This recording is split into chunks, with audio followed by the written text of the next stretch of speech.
भगवान ने तुम्हें एक दिन में कितना समय दिया? 24 घंटे। लेकिन तुमने भगवान के लिए कितना दिया? 3 घंटे भी नहीं दे पा रहे हो। पर ध्यान रखना, जिस जीव ने, जिस मानव ने 24 घंटे में 3 घंटा परमात्मा को दिया है, बाकी का 21 घंटा परमात्मा उसको दे देता है। तुम परमात्मा को अगर समय दोगे तो परमात्मा तुम्हें भी समय देगा। सीधी सी बात है। संसार में आप व्यवहारिक रूप से भी देखते हो ना, आपको अगर किसी ने कुछ दिया है तो आप क्या करते हो? अगर आपको किसी ने निमंत्रण दिया, कुछ खिलाया, कुछ दिया है, तो आप भी उसके साथ व्यवहार निभाते हो। तो दुनिया में व्यवहार निभाने में तो पीछे नहीं हटते हो, लेकिन पता नहीं जब भगवान की बारी आती है वहां कैसे हट जाते हो। कम से कम सोचो कि भगवान ने तुम्हें इतना दिया है। लोग कहते हैं कि परमात्मा ने क्या दिया हमें।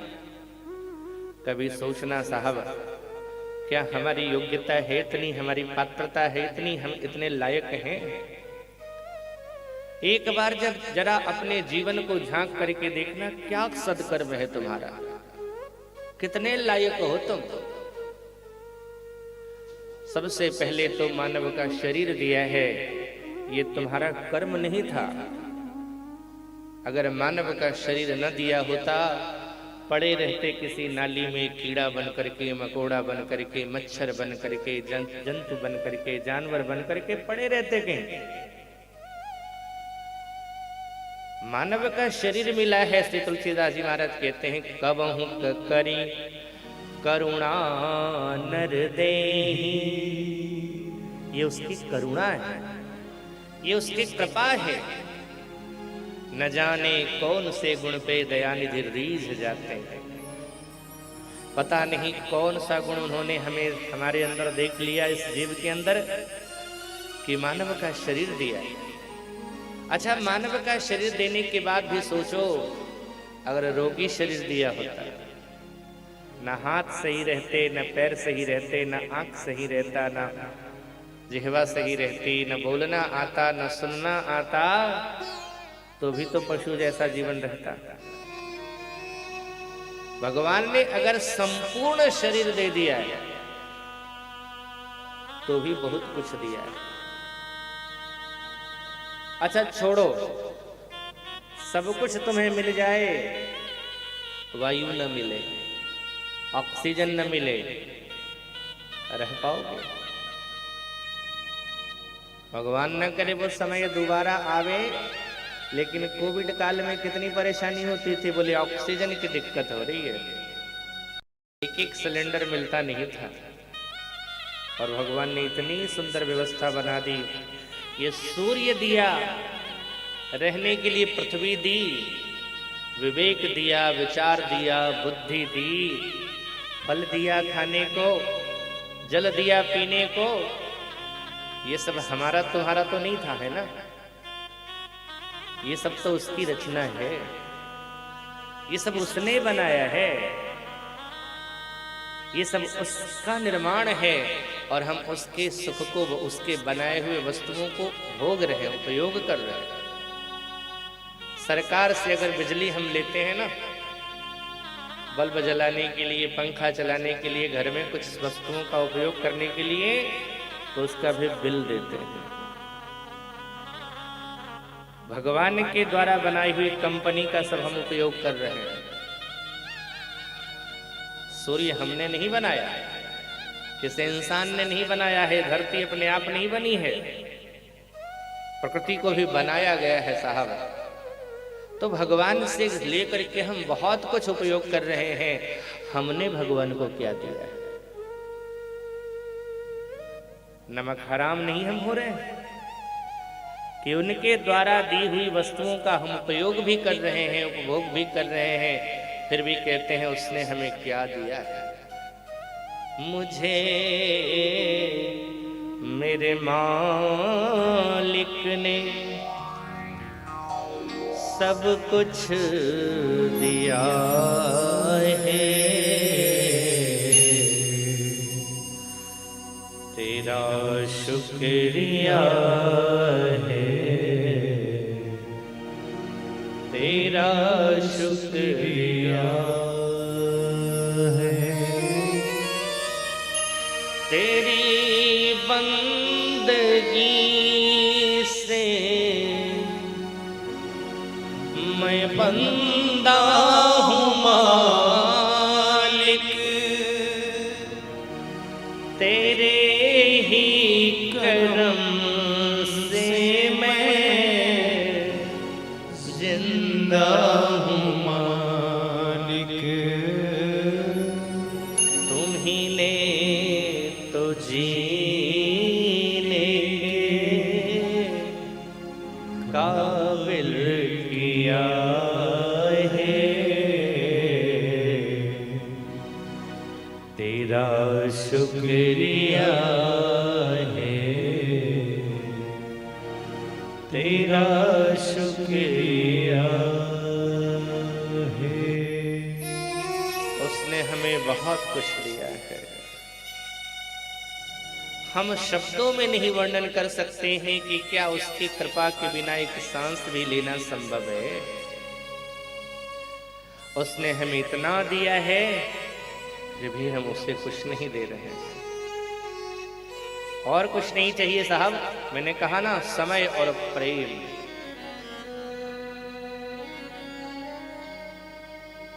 अगर तुम संसार के कार्य को भी भगवान का कार्य समझ करके कर रहे हो ना, तो ये भजन है। घर को अगर तुमने यह सोच लिया है कि यह घर मेरा नहीं है बल्कि भगवान का है, उस घर को भगवान का घर मान करके अगर तुम वहां पर झाड़ू लगा रहे हो ना, पोछा लगा रहे हो, तो यह भी भजन ही है। भगवद कैंकरी ही तो भजन है। हमें क्या करना है? हर परिस्थिति में, हर भाव में, हर स्थिति में उससे जुड़ करके उसकी सेवा करते रहना। भगवान का कार्य, अगर यहाँ भगवान का स्वरूप यह कथा है ना, तो अगर आप यहाँ साफ सफाई भी कर रहे हो ना, व्यवस्था भी बना रहे हो, चादर भी बिछा रहे हो, जल भी ला रहे हो, तो हाथ में माला लेकर के भजन करना उतना लाभदायक नहीं है जितना लाभ ये सेवा है। आपने अगर सेवा कर दी ना, ये ज्यादा लाभ है। माला हाथ में लेकर के भजन करने से ज्यादा है। जितना हम उसको समय देंगे उतना वो हमें समय देगा, और हाँ, जितना हम उसे इग्नोर करेंगे ना, उतना वो हमें भी इग्नोर करेगा। ज्ञानी लोग कहते हैं कछु लेना न देना मगन रहना। भगवान कहते हैं मुझे भी तुमसे कछु लेना न देना, हम भी मगन ही रहेंगे। भैया तू मगन रह तो हम भी मगन ही रहेंगे। शबरी ने क्या दिया था भगवान को? विदुर ने क्या दिया था भगवान को, बता दो। विदुरानी के पास जाकर के भगवान ने साग खाए हों, केले के छिलके का भोग लगाया हो, जो भी हो, शबरी ने जो दिया था साहब, वस्तुओं को नहीं देखा है उसने तो सिर्फ उन वस्तुओं में छिपे हुए भाव को, प्रेम को देखा। भाव का भूखा हूं मैं और भाव ही बस सार है, भाव से मुझको भजे तो भव से बेड़ा पार है।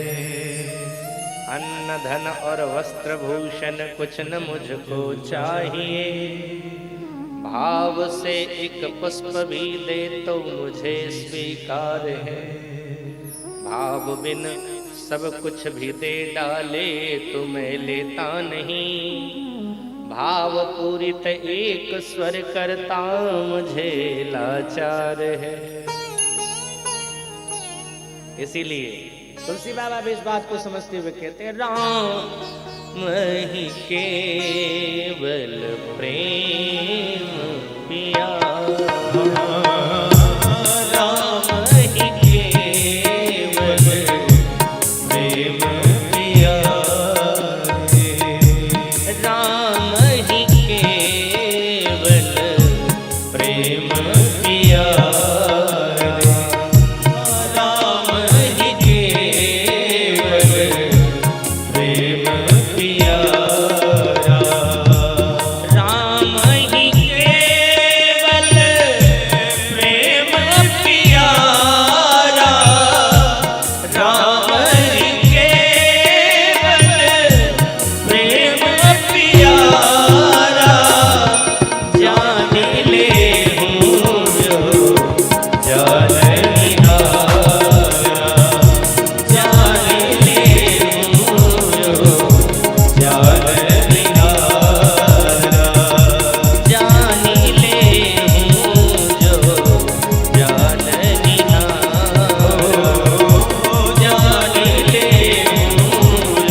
अगर जानना चाहते हो तो बस एक ही बात जान लो कि राम जी को सिर्फ प्रेम प्यारा है, वो प्रेम को देखता है। साहब भाग्यशाली आप हैं, हम हैं भाग्यशाली कि भगवान के स्वरूप का ही आज हम आश्रय ग्रहण कर रहे हैं, और वह स्वरूप हमारे बीच किस रूप में आया है? श्री राम कथा के रूप में। और राम कथा की महिमा श्री तुलसीदास जी महाराज ने बहुत सुंदर तरीके से कही है। राम कथा कलि कामद गाई, सुजन सजीवन मूरि सुहाई। राम कथा तो कामधेनु है, राम कथा कल्प वृक्ष है, सब कुछ प्राप्त होता है जी। ये बात मैं सुन करके नहीं बोल रहा हूं कि राम कथा सब कुछ देती है, अपने जीवन का निजी अनुभव है। पारस के बारे में कहा गया है कि पारस अगर लोहे को स्पर्श कर देवे तो पारस उस लोहे को सोना बना देती है, लेकिन पारस लोहे को पारस नहीं बनाती। स्वर्ण के रूप में भले ही परिवर्तित कर देती है, लेकिन पारस नहीं बनाती है। पर राम कथा ऐसी है साहब, जिसने भी स्पर्श किया है, जिसने भी इस जीवन में उसे लाया है, राम कथा अपने जैसा उसे बना देती है। जितनी महत्ता, जितना प्रभाव, जितनी महिमा राम कथा की होती है, उतना ही प्रभाव, उतनी ही महत्ता राम कथा के गायक की भी होने लगती है। गायक को तो साक्षात राम के स्वरूप में ही दर्शन लोग करते हैं कि साक्षात भगवान ही है। यह महिमा राम कथा की है।